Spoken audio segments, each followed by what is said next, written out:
The air was electric with anticipation as the lights dimmed and the crowd fell silent. On a crisp March evening in 1960, the television screens across America flickered to life, and a familiar face appeared. But it wasn't just any face, it was the face of Elvis Presley, the king of rock and roll, back from his 2-year stint in the U.S. Army. The screen lit up with the words, "Welcome home, Elvis," and the audience held their breath. Elvis, dressed in a sharp suit, walked onto the stage with a confident stride. The applause was deafening. He looked different, older, perhaps, but still the same rebel with a heart of gold. He smiled, and the camera panned to Frank Sinatra, who was waiting to welcome him. Sinatra, known for his sharp tongue and disdain for rock and roll, stepped forward with a handshake. The tension was palpable. Elvis and Sinatra, two of the biggest stars of their time, stood side by side, a stark contrast in their musical styles and public personas. Sinatra, with his smooth crooner voice and sophisticated charm, had once called rock and roll brutal, ugly, degenerate, and vicious. Now he was paying a hefty $125,000 for Elvis to perform on his TV special, a sum that was unheard of at the time. The audience couldn't help but wonder what was going to happen next. Elvis broke the tension with a smile and launched into "Stuck on You," a ballad that was far from the wild, energetic rock and roll he was known for. The song was soft, almost gentle, but it still had the crowd on its feet. Sinatra, looking a bit uncomfortable, nodded along to the beat. When Elvis finished, the audience erupted in applause. Sinatra then stepped up to the mic, and with a sly grin sang "Love Me Tender," while Elvis crooned "Witchcraft." The duet was a curious mix of styles, but it worked. The special was a mix of old and new, with Elvis performing some of his classics like "Blue Suede Shoes" and newer, more polished songs. The audience was clearly elated to have their king of rock and roll back, but beneath the surface something had changed. Elvis was no longer the wild, rebellious youth of the 1950s. He had grown, and so had the world around him. Just a month earlier, Elvis had released "Stuck on You," a pop ballad that was a far cry from the hard-hitting rockers he was known for. Despite its tamer sound, the single was a massive hit, selling over 1 million copies before its official release. It was a sign of things to come. Elvis was back, but the music world had moved on. Chuck Berry was in prison, Little Richard had entered a monastery, and Jerry Lee Lewis was banned from the airwaves. The wild, exhilarating rock and roll of the 1950s had given way to a more pop-oriented sound, with artists like the Beach Boys, Sam Cooke, and the Four Seasons dominating the charts. Elvis's post-Army album, Elvis Is Back, was a masterpiece featuring a mix of rockers, ballads, and soulful tracks. Songs like "The Girl Next Door Went a Walkin'" and "Fever" showcased his versatility and range. But the album's success didn't change the fact that Elvis was now part of a different musical landscape. He was still a star, but the world was changing and he had to adapt. In May 1960, Elvis's first post-Army movie, GI Blues, hit the screens.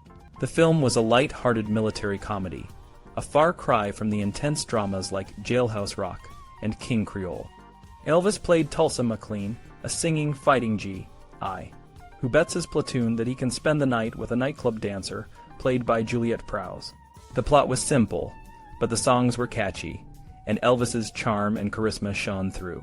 The film was a hit, grossing $4,300,000 on a $2 million budget, and it proved that Elvis could still draw crowds, even if the material was more family-friendly. Elvis's performance in GI Blues was a mix of comedy and music, with Elvis showing a surprising aptitude for lighter roles. He was no Buster Keaton or Groucho Marx, but he had a natural presence that made him likable and engaging. The highlight of the film was a scene where Elvis, as Tulsa, tries to soothe a crying baby, only to find himself completely out of his depth. His attempts to reason with the baby, feed it a sandwich, and even consider hand-to-hand combat were both hilarious and endearing. As the film ended and the credits rolled, the audience was left with a sense of nostalgia and a hint of what was to come. Elvis was back, but the world was different. The 1960s were about to become a creatively explosive decade, and Elvis would have to find his place in it. The music, the culture, and the people were all evolving, and Elvis would have to evolve with them. But for now, the audience was content to welcome their king back home.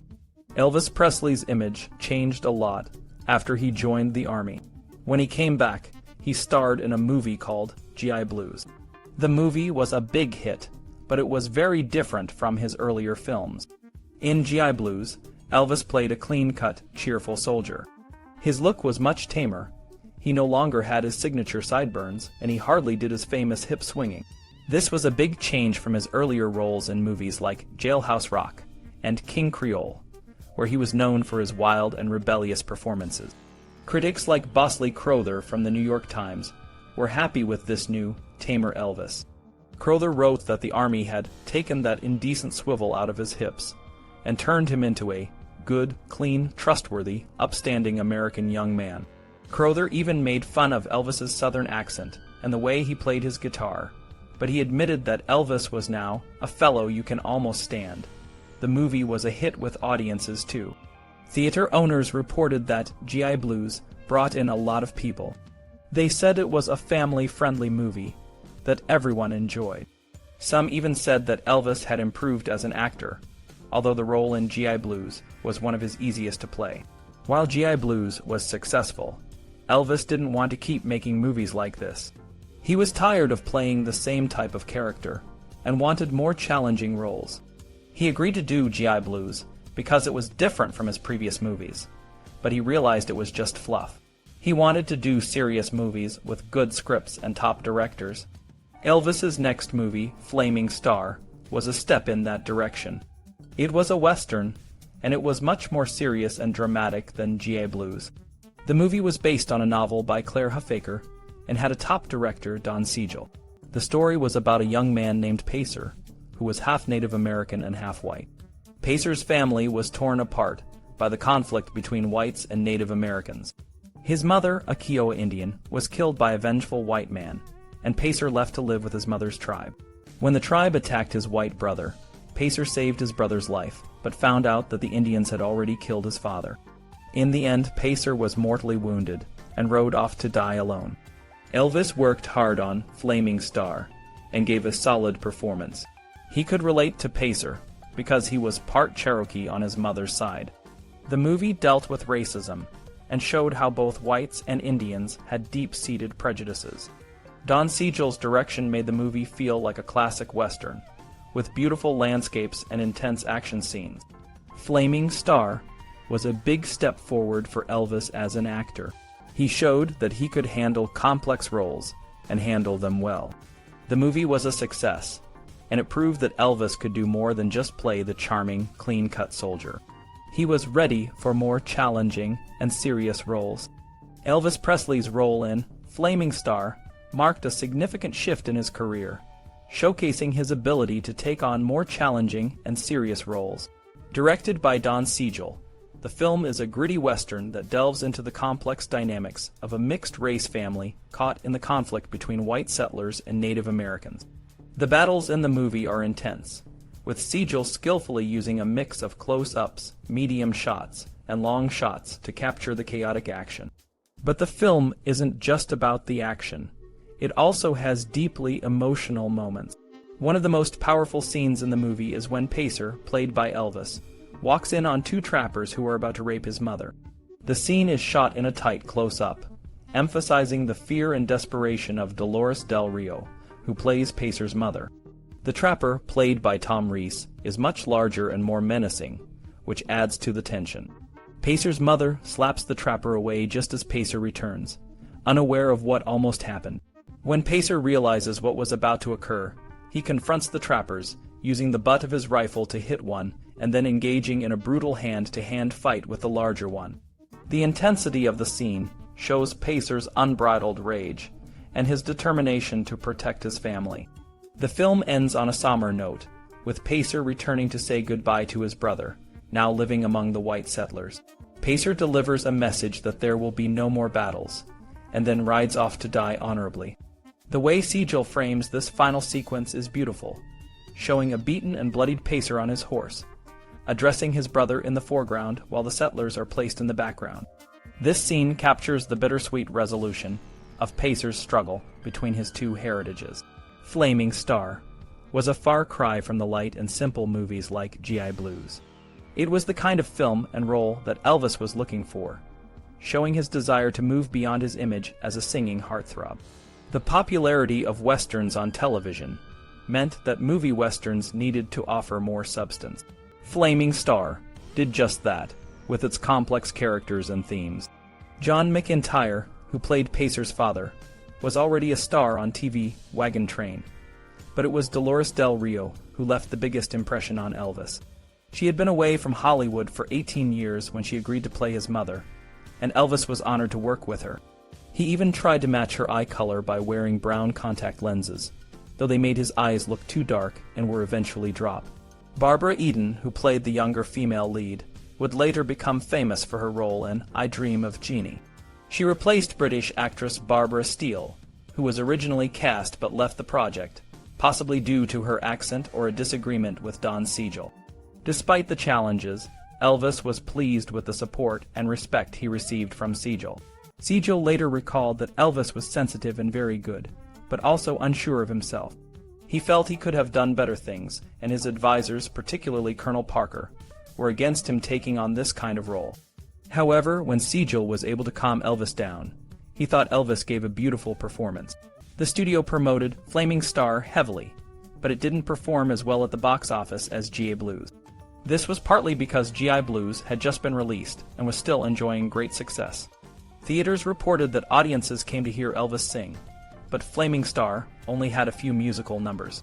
Despite this, Elvis was pleased with the film and his performance. He was even inducted into the Los Angeles Indian Tribal Council for his sensitive portrayal of Pacer. Elvis's determination to take on more challenging roles continued with his next film, Wild in the Country. Directed by Philip Dunn and based on a novel by J.R. Salamanca, the film featured a more complex and layered character for Elvis. He played a troubled young man, similar to the role he had in King Creole. The film had only 4 musical numbers, and Elvis talked the director into removing 2 more. However, Wild in the Country was a financial disappointment, becoming the only Elvis Presley movie to lose money. This, combined with the success of G.I. Blues, influenced Colonel Parker and the studio executives to focus more on musicals, which they believed would be more profitable. Despite the financial setback, Flaming Star remains a highlight in Elvis's film career, showing his potential as a serious actor and his willingness to take on more challenging roles. It was a step forward creatively, even if it didn't translate into box office success. Elvis Presley's role in Wild in the Country was a significant departure from his usual on-screen persona. Set in the rural South, the film tells the story of Glenn Tyler, a young man who lost his mother at a young age and finds solace in reading and writing. This character resonated with Elvis on a personal level, as both Glenn and Elvis had a deep connection to their Southern roots and had experienced loss early in life. Glenn is a bitter and sullen young man, much like Danny Fisher in King Creole, another of Elvis's roles.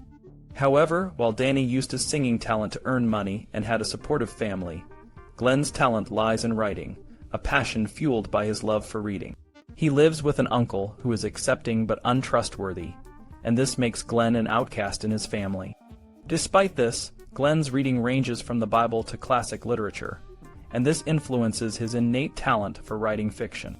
When he first shares his writing with a social worker, he insists it is for her eyes only, highlighting his deep sense of privacy and vulnerability. The relationship between Glenn and the social worker, played by Hope Lange, is central to the film. Their initial meetings are awkward and tense. When the social worker first learns that Glenn enjoys reading, she naively asks if he reads comic books, which offends Glenn deeply. Over time, their relationship evolves as Glenn opens up about his feelings and past, revealing the deep contempt he felt when she first questioned his reading habits. The film begins with a violent scene where Glenn nearly beats his brother to death in a barn fight, supervised by their father. The father's initial approval turns to scorn when Glenn wins, and he sends Glenn to live with his uncle. This scene sets the tone for the deep family conflicts that Glenn faces, which are more intense than those in King Creole. While Danny's father is supportive but cowardly, Glenn's father is dismissive and uncaring, showing no interest in seeing his son again.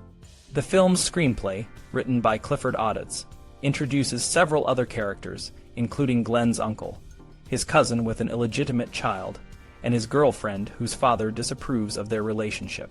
However, these characters lack depth, and the focus remains on Glenn and the social worker. Their relationship becomes romantic, but it is complicated by rumors and misunderstandings. When a local troublemaker spreads a false rumor about them, the social worker attempts suicide, adding another layer of drama to the plot. Elvis's performance as Glenn is heartfelt, drawing on his personal experiences and emotional reserves. He delivers a soliloquy about his family and the loss of his mother, but the scene feels stilted and overly dramatic. Despite this, Elvis's commitment to the role is evident, and he brings a sense of authenticity to Glenn's anger and vulnerability. The film's narrative is filled with implausible events, such as Glenn being accused of causing the death of the troublemaker's son, who had a weak heart. During his trial, Glenn learns that the social worker has attempted suicide, and he rushes to her side, leading to a dramatic and unrealistic resolution. The film's ending was changed from the original script to make it more palatable to audiences, who were upset by the initial, more tragic conclusion. One of the most effective scenes in the film is when Glenn and his cousin get drunk and show up at the social worker's house. Glenn's drunken rant about wanting his story back is a powerful moment that showcases Elvis's acting range. This scene highlights the character's struggle between his youth and his desire to be taken seriously as a writer. Tuesday Weld, who played Glenn's cousin, recalled Elvis's charm and complexity. She noted that his physical beauty and presence were captivating, and that he had a deep, hidden complexity that was not always visible on the surface. Despite the film's shortcomings, Elvis's performance and the character of Glenn offer a glimpse into the potential Elvis had as a dramatic actor. However, the film's lack of success at the box office and its negative reviews, particularly from critics like Bosley Crowther, indicated that Elvis's fans preferred his lighter, musical roles. This pressure led Elvis to agree to more musical films, such as Blue Hawaii, which would feature more songs and cater to his core audience. The film's limited success and the changing landscape of the movie industry, dominated by epic productions, further pushed Wild in the Country to the sidelines. Nonetheless, it remains a significant entry in Elvis's filmography, showcasing his desire to explore more complex and challenging roles. Elvis Presley, the king of rock and roll, had a loyal fan base that loved his raw, energetic performances. However, as Elvis explored different musical styles and ventured into films, some of his fans felt he was straying too far from his roots. They longed for the days of his early recordings, like Mystery Train and Hound Dog, which were full of passion and unbridled rock and roll spirit. Elvis, though, was more than just a rock star. He was also inspired by pop artists like Dean Martin, and wanted to showcase his versatility as a singer and actor. Elvis's movies were a mix of his music and acting ambitions. He dreamed of taking on serious dramatic roles, but his manager, Colonel Tom Parker, and producer Hal Wallis had different plans. They saw the financial success of Elvis's musical comedies and wanted to keep the formula going. One of the most successful films of Elvis's career was Blue Hawaii, released in 1961. Blue Hawaii was a light, colorful movie set in the beautiful islands of Hawaii. Elvis played Chad Gates, a soldier returning home after his service. Chad's life was a mix of family drama, romance, and a job as a tour guide. His mother, played by Angela Lansbury, disapproved of his girlfriend Male, thinking she was beneath their social status. Chad's father, Roland Winters, was more accepting but hoped Chad would join the family business. Instead, Chad wanted to enjoy the simple life and took a job showing tourists around the island. The movie was filled with musical numbers, and Elvis's performances were a highlight. Songs like Can't Help Falling in Love and Rock a Hula Baby became big hits, even though some of the other songs were not as memorable. The film's bright, sunny vibe and Elvis's charming personality made it a hit with audiences. However, the way the songs were staged felt a bit forced, more like a traditional musical than the rock and roll films Elvis had made before. One of the main storylines involved Chad dealing with a group of tourists, including a young, rebellious girl named Ellie, played by Jenny Maxwell. Ellie caused trouble for Chad and his girlfriend Male, leading to some comedic and farcical moments. In one scene, Chad even spanks Ellie to teach her a lesson, which might seem odd today, but was seen as acceptable in the 1960s. Elvis's performance as Chad was relaxed and confident. He handled the film's light-hearted tone well, but it was clear that he was more interested in taking on more serious roles. Despite his ambitions, the success of Blue Hawaii and its soundtrack album confirmed that musical comedies were what the audience wanted from Elvis Presley. The movie featured a talented supporting cast, including Angela Lansbury, Joan Blackman, and Roland Winters, which added to its appeal.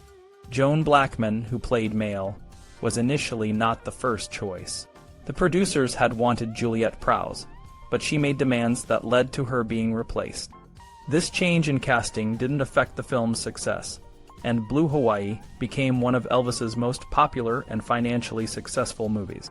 After Blue Hawaii, Elvis continued to make films, but the formula of musical comedy with a few songs remained a staple of his movie career. While he would occasionally get the chance to take on more dramatic roles, the success of Blue Hawaii and similar films meant that Colonel Parker and Hal Wallis would keep pushing for more of the same. For Elvis, this meant navigating between his artistic ambitions and the expectations of his fans and management. Elvis Presley wasn't just a singer, he was a movie star too. But not everyone knew that he wanted to be more than just the guy who sang and danced in light-hearted films. Screenwriter Hal Cantor had big plans for Elvis. He wanted to give him a more serious role with real drama and depth, but those plans didn't stick. The producers and Elvis's manager, Colonel Tom Parker, had other ideas. They wanted to keep Elvis in the light, fun movies that made money. During the filming of one of these movies, Blue Hawaii, Colonel Parker even stopped a scene because Elvis was wearing his own watch. Parker had a rule: if Elvis wore his own stuff on screen, his pay would go up by $25,000. Director Norman Torog had to reshoot the scene without the watch. Despite the lightweight plot, Blue Hawaii had its funny moments. Howard McNear, who played a tourist company boss, had a hilarious scene where he quizzes Elvis's character, Chad. Elvis couldn't keep a straight face, and it's clear he was having fun. Another scene with student tourists invading Chad's room showed Elvis's comedic timing and his ability to handle tricky situations with grace. The fans loved these movies. Critics didn't say they were the best films ever, but they were happy that Elvis wasn't trying to be a serious actor like in Jailhouse Rock or Wild in the Country. Elvis's management saw the success of Blue Hawaii and GI Blues, and decided to keep making similar films. They thought serious movies would lose money, and Elvis, coming from a poor background, didn't want to risk that. Elvis was upset when he found out that Blue Hawaii's success allowed Paramount to make a prestigious film, Beckett, starring Richard Burton and Peter O'Toole. He wanted to be in films like that, but his management kept him in the light, fun roles. In 1961, Elvis starred in Follow That Dream. It was different from his other movies. It had fewer musical numbers and a more engaging story. The film was based on a book called Pioneer Go Home, and was adapted by Charles Lederer, who had written for comedies before. Gordon Douglas directed, bringing out the comedy in Lederer's script. Elvis played Toby Quimper, a simple but strong young man. Toby and his family, the Quimpers, were traveling through Florida when their car ran out of gas. They set up a home in a public park, claiming they were homesteaders. The state supervisor, played by Alan Hewitt, tried to get rid of them, but Toby and his family stood their ground. The supervisor even brought in a welfare worker to try and trick Toby, but Toby's innocence and strength won out. The film had a lot of funny moments. There was a scene where Toby and Holly, a girl in the family, tried to catch a fish. A businessman who later became a key figure in their story was impressed by Toby's fishing skills. Toby and Holly decided to start a fishing business, which led them to the bank for a loan. But things got crazy when the bank's staff mistook Toby for a burglar. Toby, being his innocent self, didn't understand what was happening and ended up in a comical showdown with the bank's security. Another funny part was when Toby became the sheriff of the small community. He tried to stop the noise from a nearby gambling operation, not because it was illegal, but because it was disturbing the neighbors. When the mobsters sent thugs to deal with Toby, he handled them with his simple but effective methods. The hitmen from Detroit who came to get rid of Toby ended up looking like bumbling fools, while Toby used his knowledge of the woods to outsmart them. The movie took a slightly more serious turn when a welfare worker tried to separate the Quimper family. Toby, acting as his family's lawyer, used his folksy charm and logical thinking to keep his family together. The film showed that Elvis could handle both comedy and drama, making Follow That Dream one of his best movies. Elvis Presley plays Toby Quimper in Follow That Dream, a movie where he shows a different side of himself. Toby is a slow-witted, but genuinely intuitive character. Elvis captures this role with a vacant stare and lumbering movements, which is a far cry from his usual charming and energetic self. In one scene, Toby is recruited by his family to speak to a judge about why they should be allowed to keep their homestead and raise 3 children. Toby's simple, honest approach wins over the judge, who even compliments him on not needing a lawyer. The film is filled with humor and charm. For example, Toby often recites his multiplication tables whenever a girl tries to flirt with him. This is his way of avoiding temptation. Another funny moment is when Toby's dad, Pop Quimper, tries to set up a functioning outhouse, but it keeps backing up and drenching him in water. One of the most touching moments in the film happened off-screen. A young Tom Petty, who was just 11 years old, visited the set because his uncle was involved in the production. Meeting Elvis had a profound impact on him. Petty later traded his slingshot for Elvis's records, which inspired him to become a musician. Despite the film's charm, it didn't do as well at the box office as Blue Hawaii, which was a huge hit. Critics had mixed opinions. Some praised Elvis's acting, while others, like Bosley Crowther of the New York Times, were dismissive. However, Elvis was proud of his performance, and felt he had grown as an actor. After Follow That Dream, Elvis began work on Kid Galahad, a remake of a 1937 boxing drama. The original film starred Edward G. Robinson, Bette Davis, and Humphrey Bogart. Elvis was excited about the project, especially since he was a fan of the original film. However, the success of Blue Hawaii made it clear that musicals were what the audience wanted. Elvis realized that he would need to balance his desire for more serious roles with the demand for light-hearted musicals. Kid Galahad is set in the world of boxing, where Elvis plays a returning G.I., who gets a job as a sparring partner and ends up in the fight game. The film has a similar plot to the 1937 version, with conflicts and relationships that develop along the way. One of the key differences is the romantic subplot involving the fight manager's sister, which is more of a side story in this version. Despite the changes, Kid Galahad was a step back towards the musicals that Elvis's fans loved. The film features several songs, including King of the Whole Wide World, which reached number 30 on the charts. While Elvis was optimistic about his career and willing to compromise, his manager, Colonel Parker, was focused on maximizing profits. This tension between artistic growth and commercial success would continue to shape Elvis's movie career. Elvis Presley's next big project after the somewhat mixed reception of Kid Galahad was the musical comedy Girls, Girls, Girls. This movie was a return to the formula that had proven successful for Elvis in the past, blending his musical talent with a light-hearted story that appealed to a wide audience. Directed by Norman Taurog, the film was produced by Hal Wallis and featured a screenplay by Edward Anhalt and Alan Weiss, based on Weiss's story. The plot of Girls, Girls, Girls revolves around Elvis playing Tom Landon, a Navy man who tries to find true love and enjoy his time off duty in the Philippines. Tom is a charming and charismatic guy, and his adventures lead him to various musical numbers and romantic encounters. The movie was packed with catchy tunes, including the title song Girls, Girls, Girls, and Rock a Hula Baby, which became popular hits. Elvis's performance in Girls, Girls, Girls was well received, and he seemed to be in his element, showcasing his musical talents while also proving that he could handle the comedic side of things. His chemistry with the female leads, including Shelley Fabares and Anne Margaret, added a spark to the film that made it enjoyable for audiences. The movie was a huge box office success, further solidifying Elvis's status as a top box office draw. Behind the scenes, Girls, Girls, Girls was a project that Elvis was more comfortable with, even though he still longed for more dramatic roles. He was known to practice his singing and dancing during breaks, and his enthusiasm was contagious among the cast and crew. Despite the lighter tone of the film, Elvis continued to push himself as an actor, hoping that his success in these musicals would open doors to more challenging roles in the future. One of the standout moments in the film was Elvis's performance of Rock a Hula Baby, a song that combined his rock and roll roots with a bit of Hawaiian flair. The sequence was filmed on a beautiful beach, and Elvis's energy and charisma were on full display. This scene, along with others, demonstrated that Elvis could not only sing and act, but also bring a sense of fun and entertainment to the screen. While Girls, Girls, Girls was a commercial success, it also highlighted the evolving relationship between Elvis and his audience.